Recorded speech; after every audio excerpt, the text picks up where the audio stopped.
पाकिस्तान को बचाना है तो शफाफ इलेक्शन के अलावा कोई रास्ता नहीं, इमरान खान की गुफ्तगू। अडयाला जेल में आज सहाफियों से गुफ्तगू करते हुए बानी चेयरमैन तहरीक इंसाफ और साबिक वज़ीर आज़म इमरान खान ने कहा, जमहूरियत इखलाकी रवैयों पर चलती है। जमहूरियत आजादी का नाम है। जहां जमहूरियत आजाद होती है वही मुल्क परवास करता है। कांग्रेस कह रही है कि पाकिस्तान में फ्रॉड इलेक्शन हुए हैं। मीडिया को दबाने के लिए मनसूबाबंदी की जा रही है। हमारे दौरे हुकूमत में दहशतगर्दी क्यों नहीं हुई?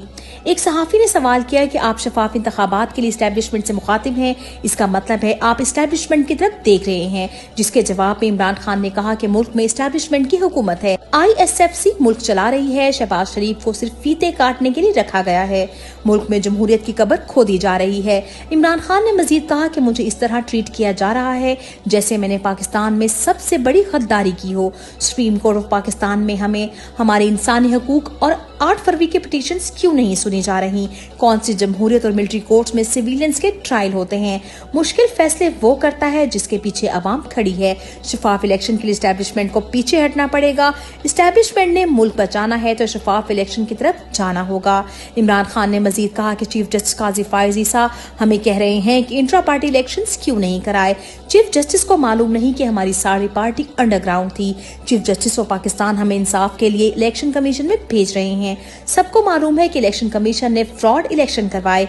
मौजूदा हुकूमत ने पाकिस्तान की उम्मीद खत्म कर दी है। किसी को इस हुकूमत पर भरोसा नहीं रहा।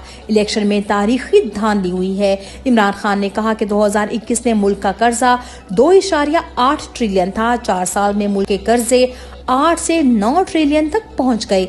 जिस गरीब का 2000 बिल आता था अब उसका 10,000 बिल आता है। सारी इलीट के पैसे बाहर पड़े हैं। उन्होंने कहा कि पाकिस्तान को बचाना है तो शफाफ इलेक्शन के अलावा कोई रास्ता नहीं। इमरान खान ने काजी फायज ईसा पर अदम एतमाद कर दिया। सुप्रीम कोर्ट में तहरीरी जवाब जमा। चेयरमैन इमरान खान का चीफ जस्टिस काजी फायज ईसा पर अदम एतमाद। सुप्रीम कोर्ट में दरखास्त दायर। इस्तदा की है कि चीफ जस्टिस काजी फायज ईसा मेरे केसेस से अलग हो जाएं। परवेज खटक ने कांपते हुए इमरान खान के खिलाफ झूठी गवाही दे दी। इमरान खान ने मुस्कुराकर झूठी गवाही को गैर मौसर कर दिया। अडयाला जेल रावलपिंडी में 190 मिलियन पाउंड रेफरेंस की समाअत के दौरान जब परवेज खटक बयान रिकॉर्ड करवाने आए तो इमरान खान भी रोस्टम पर आ गए। बयान रिकॉर्ड करवाने के दौरान इमरान खान मुस्कुराते रहे। अब तो नवाज शरीफ के फ्लैट भी पाकिस्तान वापस आ जाने चाहिए। इमरान खान का परवेज खटक के बयान के दौरान चुटकुला। परवेज खटक ने 15 मिनट में बयान रिकॉर्ड करवाया और वापस चले गए। बनी गाला इस्लामाबाद के पटवारी अब्बास कुराया पर भी जरा मुकम्मल। वोकला के मुताबिक परवेज खटक जैसे आया चोर नजरों से इधर उधर देख रहा था और सीधा रोस्टम पर चला गया गवाही देने। खान साहब भी रोस्टम पर आ गए और उसके सामने खड़े हो गए। वो थर थर कांपने लगा और जल्दी से दरमियान में मुखालिफ 2 वकील खड़े किए कि खान साहब की नजरों से ओझल रहे और तोते की तरह रटाशुदा बयान बोल रहा था और मुसलसल कांप रहा था। ये काबिल रहम हालत देखकर खान साहब ने कहा, कोई इसके पीछे खड़ा हो, ये जितना कांप रहा है कहीं गिर न जाए। इद्दत केस में साबित हो गया कि खावर मानिका ने टेम्परिंग की। समाअत कल तक मुलतवी। बुशा बीबी के वकील सलमान सफ्तर के दलाइल मुकम्मल। उन्होंने कहा कि एक जुमला सुप्रीम कोर्ट में भी बोला था, आज भी बोल रहा हूं कि अगवा बराए बयान, ये केस भी अगवा बराए बयान का है। 2000 दिन बाद रजू करना, तलाकनामे पर तारीख पर टेम्परिंग करना और खावर मानिका का गिरफ्तार होना, ये मेरे पॉइंट्स हैं। इद्दत के दौरान निकाह हुआ तो खावर मानिका ने दौरान इद्दत दरख्वास्त क्यों नहीं दी? जज अफजल मजोका का जाहिद आसिफ के मुआवन वकील से इस्तफसार। अदालत ने खावर मानिका के वकला से तलाकनामे पर तारीख की टेम्परिंग पर भी जवाब मांग लिया।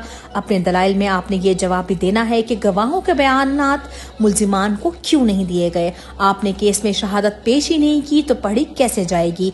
इस पर भी जवाब देना है। केस की समाअत कल 9:30 बजे तक मुलतवी। इद्दत केस में इमरान खान बरी होकर रिहा न हो जाएं, इसलिए 9 मई के जाली केसेस में जमानतें मंसूख कर दी गईं। गुज़िश्ता रोज लाहौर की इंसदाद दहशतगर्दी अदालत ने चेयरमैन इमरान खान की 9 मई के 3 केसेस में जमानतों की दरख्वास्त मुस्तरद करते हुए पुलिस को उनको गिरफ्तार करने की इजाजत दे दी।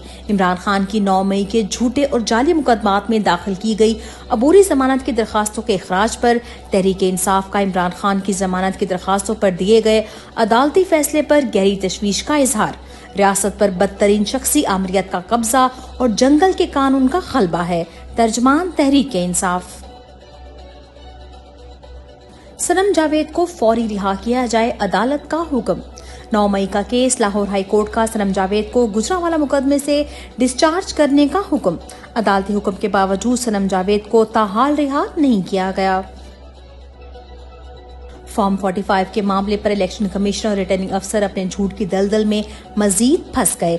8 फरवरी को फॉर्म 45 कब इलेक्शन मैनेजमेंट सिस्टम पर अपलोड किए। इस्लामाबाद रिटर्निंग अफसर के वकील रिकॉर्ड देने से तजब्जुब का शिकार, रिकॉर्ड देने के मामले को लटकाने की कोशिश। इलेक्शन ट्रिब्यूनल ने रिमार्क्स दिए कि आप पब्लिक सर्वेंट हैं, आप फरीक नहीं हैं, आप क्यों रिकॉर्ड नहीं दे रहे, आपको क्या मसला है। इलेक्शन ट्रिब्यूनल ने फॉर्म 45 इलेक्शन मैनेजमेंट सिस्टम पर अपलोड होने का रिकॉर्ड तलब कर लिया।